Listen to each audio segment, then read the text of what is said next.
Il progetto Innovation Lab e Palestre Digitali del Veneto si è aggiudicato il primo posto assoluto nella categoria Digitale per Tutti nella prima edizione del Premio Nazionale per le Competenze Digitali.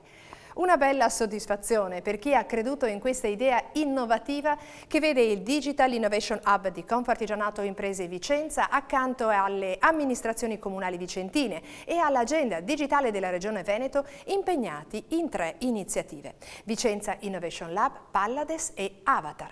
Sentiamo il presidente della categoria ICT dell'associazione Christian Weller e l'assessore al bilancio e alla programmazione con delega all'agenda digitale Francesco Calzavara. Sì, siamo molto contenti di questo premio che ci gratifica degli sforzi di questi anni. Chiaramente è un premio che riconosce l'impegno del Digital Innovation Hub di Confartigianato Vicenza.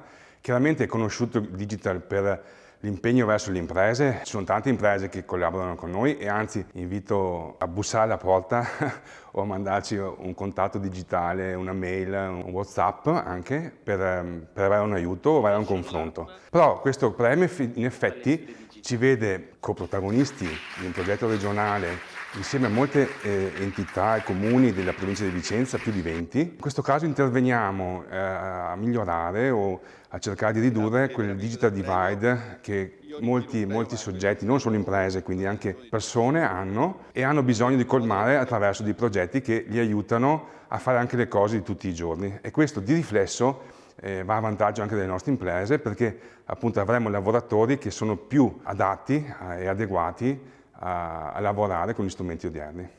Il premio recentemente vinto dalla Regione del Veneto nel concorso ideato da Repubblica Digitale è il riconoscimento del lavoro, dell'idea della Regione del Veneto, ma è soprattutto il riconoscimento ai 14 Innovation Lab, alle 150 palestre digitali che hanno generato nel nostro territorio un accrescimento della cultura digitale. Ma questo lo siamo riusciti a farlo solo attraverso il coinvolgimento di associazioni come Confartigianato, che si è prestata nel suo Innovation Hub a creare le migliori condizioni affinché questo percorso di digitalizzazione del Veneto possa continuare. E crediamo che le nuove sfide che tra qualche mese affronteremo con il nuovo piano nazionale della ripresa e resilienza, con la programmazione 21-27, possa permetterci di continuare questo percorso e portare la cultura digitale vicina ai veneti.